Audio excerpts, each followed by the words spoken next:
I'm sad, Noah. Why are you sad, buddy? I'm sad because Penn State fired James Franklin as their head coach. What? As a Buckeye fan, I wanted Penn State to get the ultimate lifetime extension as coach because they never won the big game under him. And the big game every year, of course, was Ohio State. That said, he is gone. It makes me wonder, though, that will this be a trap game for the Buckeyes? Because sometimes when you get rid of your head coach midseason like this, all of a sudden they're playing a bit different. Do you think that the Buckeyes could be in trouble here, or how do you see this going? Yeah, so typically I don't like to be the big in my britches Buckeye fan and act all cocky and confident because we're the Ohio State Buckeyes. But when Barstool Penn State posts something like this, belt to ass Buckeyes by 50, and the spread says the same thing. I mean, we're 19.5 point favorites. So to me, Eric, we could wrap this show up. We're good to go. Have a great weekend, everybody. Happy Halloween, by the way, and we'll see you next time. Peace. The debate never end. No. Listen, I get what you're saying. This is one of those games where I felt like this game and Michigan in particular are two spots on the schedule where Ryan Day was going to consider style points. He hasn't cared about that. He's kind of moved on since the playoffs last year. It doesn't matter how much we win by, like, he's not worrying about any of that. And that's why we're not blowing teams out of the water right now because it doesn't matter. We're a team that's built and geared for playoffs. And yeah, we're going to continue to win and we're going to continue to look good winning, but that's why we're not playing four full quarters, et cetera, et cetera. The exception to me was always this game circled on the schedule, which I thought would be closer for a long time, obviously. And Jim Knowles has part to do with that. And then the game against Michigan, of course, on November 29th, where if we're up by 90 in that game, I think we might still keep the first team on the field to make a point at this point. I could kind of see that from the Buckeyes this week, though. Yeah, you make a great point bringing up Jim Knowles because I think that's the main storyline here. It's the real only storyline beat aside from it being a typical rivalry game in the Big Ten because he was our defensive coordinator at one point. He won a national championship with us and then went over there because they were spending buco bucks to try to win one this year. And well, now James Franklin doesn't have a job. Drew Aller's on the couch with a broken ankle. I mean, shit has literally hit the fan and over there at Penn State. So to me, this is just another week of Ohio State needing to go out there and take care of business as they have, treating the regular season almost like a preseason and a prelude to what really matters in the national championship. Well, let's talk about Jim Knowles just for a second because I do want to give some credit where it's due. The Buckeyes weren't ranked very well defensively last year, prior or in years past prior to him taking over. That said, he didn't look great as the coach, where Ryan Day had to even step in. I think that's what kind of soured that relationship. I keep hearing that Jim Knowles, you got to understand, it takes like 2 years to implement his system. If that's the case, I think he's just a bad coach in general. If you have a scheme that's taking 2 years for these kids to learn, then you're probably not a very good college football coach, in my opinion. Matt Patricia's come into Ohio State, and from a defense that did very well, especially towards the end of last year, it is now resurged to a point that it is the best defense in college football, period. Maybe one of the best defenses ever. I know that's hyperbole, but he has them humming in a way that you just don't normally see.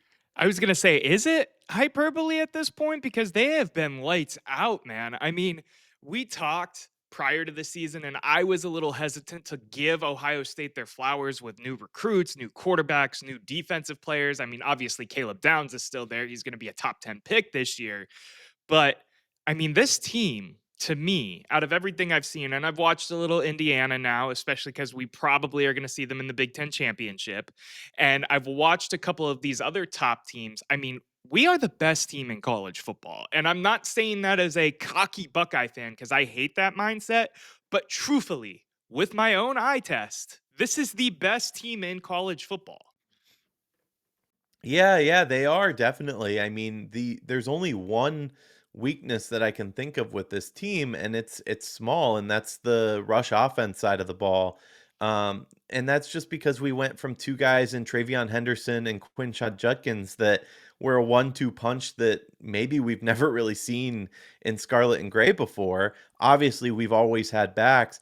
Now we're running this running back by committee, and yeah, we have guys that Jackson obviously is a standout, a true freshman for us, but that's a stretch to kinda make that case.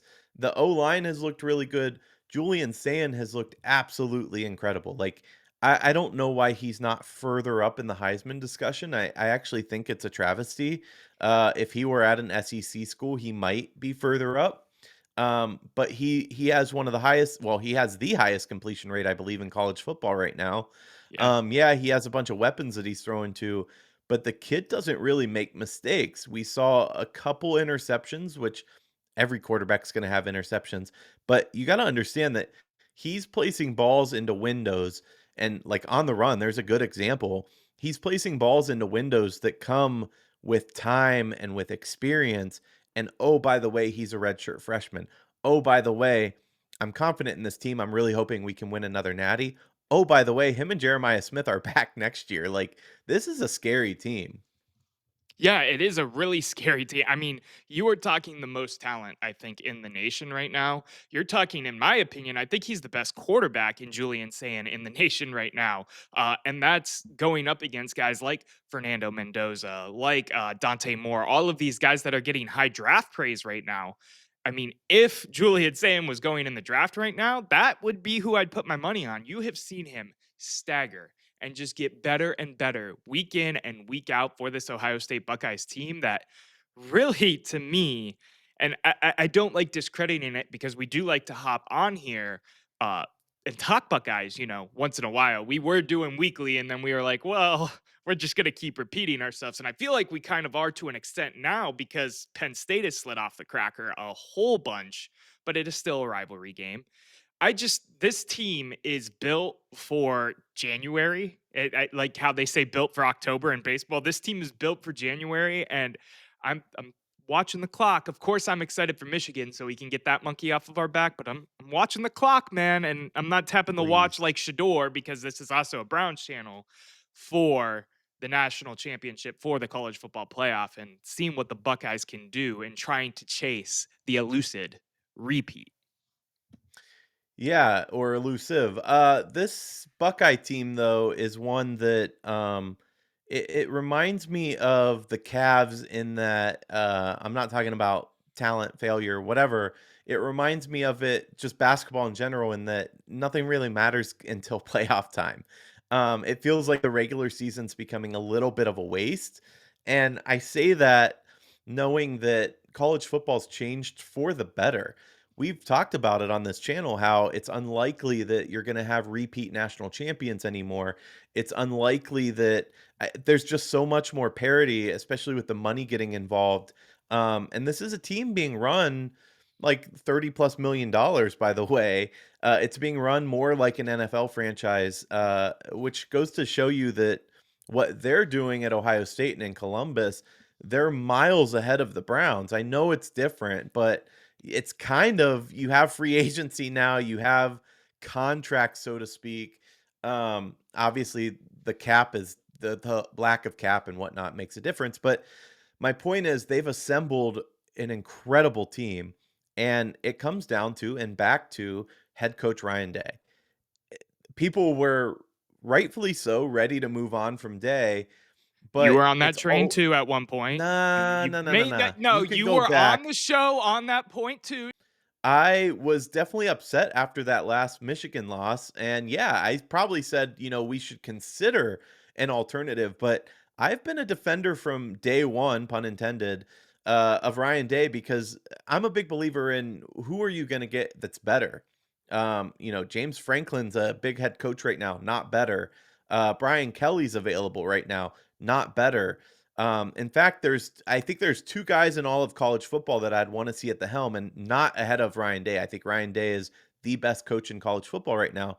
But those two guys are Dan Lanning and then our boy who's an Ohio State alumnus over at Notre Dame. That's it though. I mean, I don't really want to see anyone else in that role. I only said, if you can get a guy like Nick Saban, yeah, move on immediately. But that's not reality. Ryan Day is by far he's earned his stripes at this point. He got that off his back. Now it's time to relinquish the Michigan thing. And by the way, the Michigan fans that say he was born on third, maybe he was, maybe he wasn't. But Coach Moore was born on third, and he's heading back to first. So Ryan Day should be in good graces and deserves a lot of credit. Until he gets that Michigan monkey off of his back, though, that he'll never be fully in my good graces. But then again, the national championship, of course, does help him out and give him a little bit of a more of a buffer there. that's a crazy take, but go on. Fair enough. Let's turn our attention to what is the actual purpose of this show and talking about the Penn State Ohio State matchup. Penn State Ohio State, big historic rivalry, of course, whether it's us going to them coming to us. How are you feeling about this matchup, E? I feel pretty good. Again, it's college football and anything can happen. I'm really curious to see how this Penn State defense holds up against Ohio State's offense.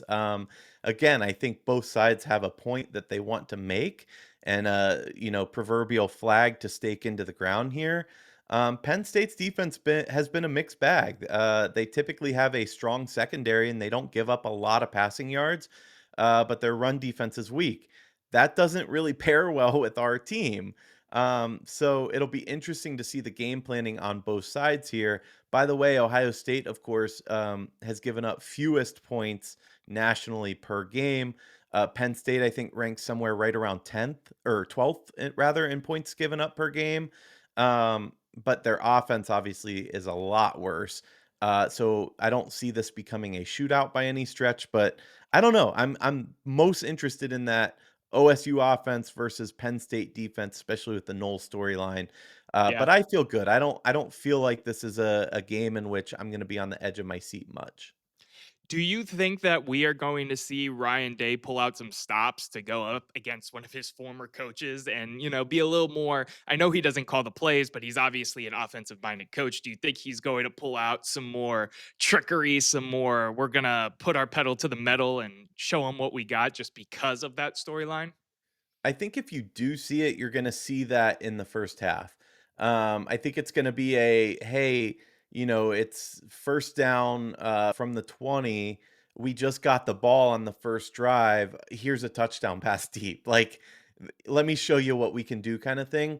I don't know that he's gonna pull it all out though, because I think he is. I think this team and this playbook is getting reserved quite a bit for playoff time. Call me crazy, but I don't think we've opened up the playbook by any stretch of the imagination. We're keeping it simple for saying, like he's doing really well, don't get me wrong, but we're not overcomplicating things. We're not going out there and really opening up the playbook. I think we'll see that more come playoff time because why do it right now? There's literally no reason to give any advantage to our opponents.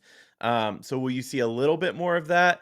Probably. I'm sure Day has feelings about Jim Knowles. I mean, how couldn't you, right? Right. No, 100%. That's why I ask, are we going to see a little petty off? Are we going to see, Ryan Day can be a little fiery sometimes. Is he going to be fiery and fire that ball down the field and let Julian Sayin drop 500 on their heads? 500 yards, not points. Jesus, I want to make that very clear.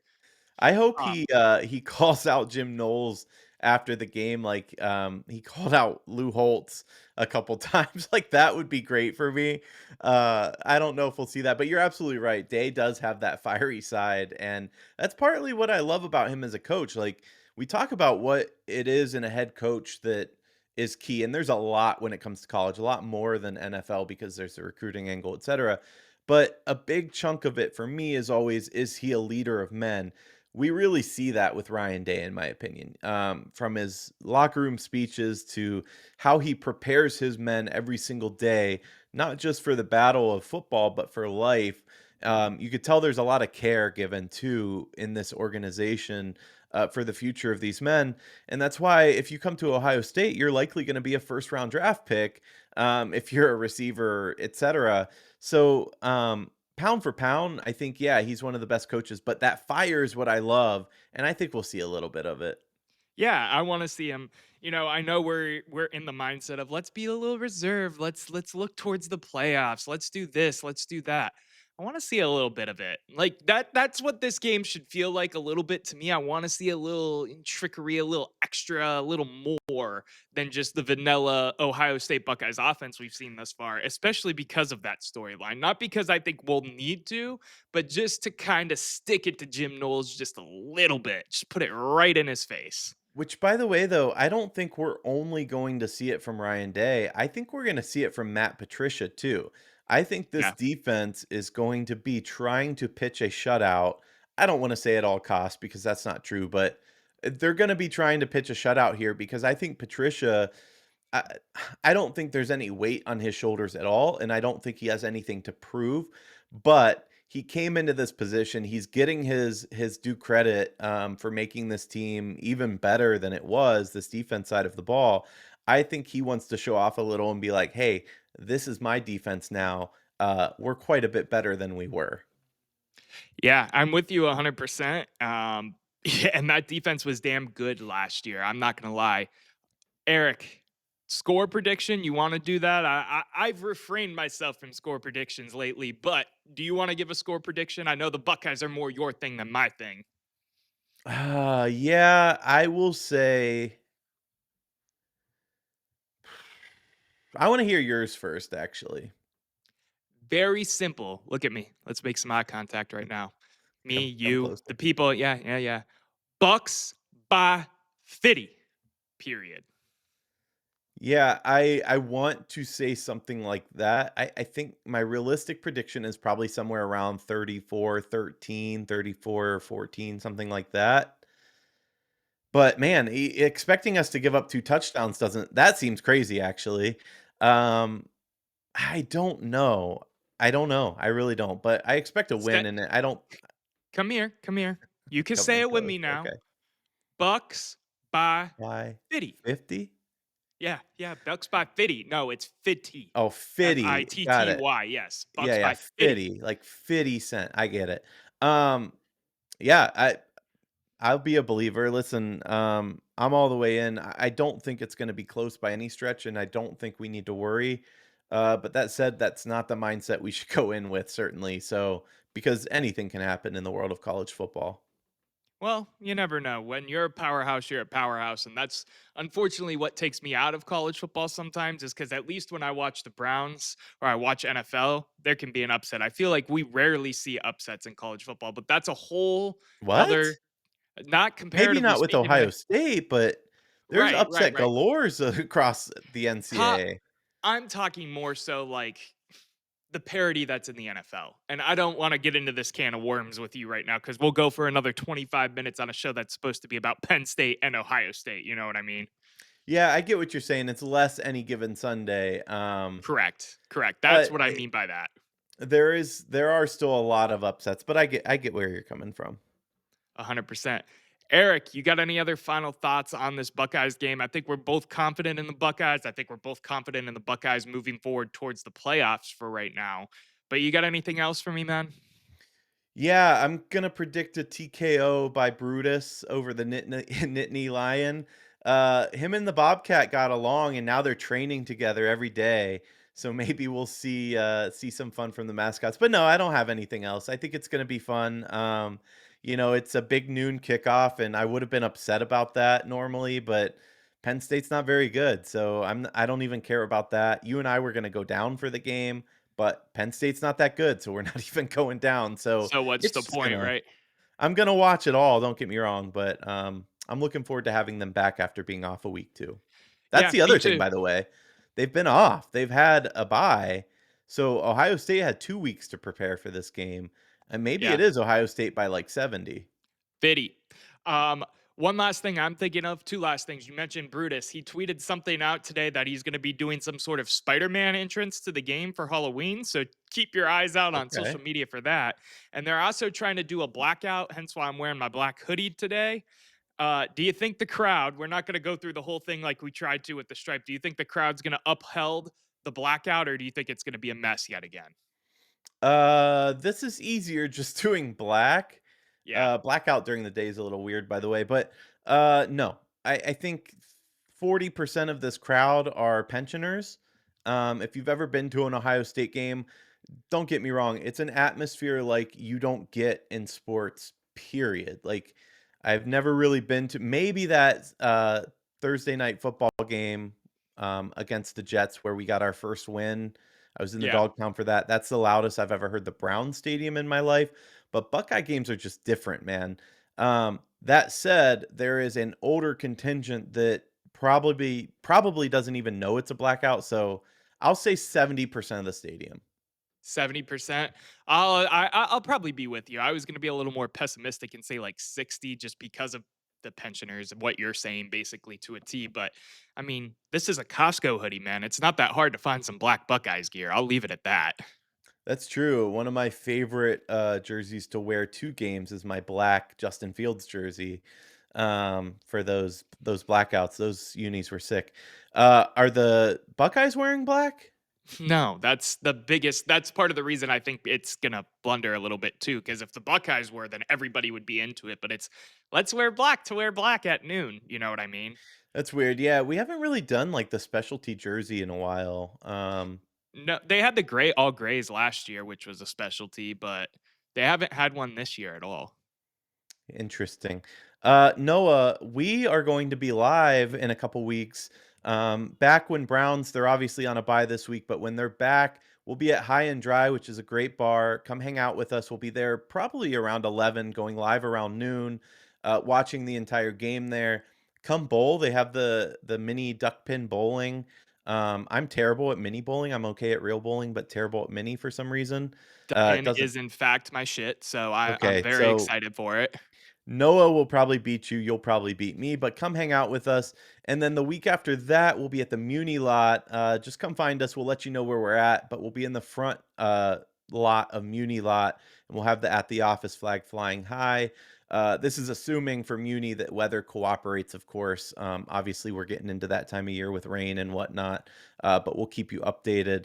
But you should come out anyway, or follow us anyway because we're giving something away.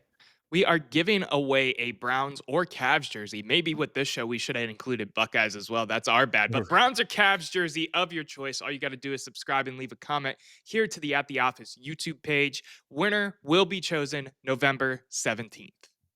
Yes, they will be chosen indeed.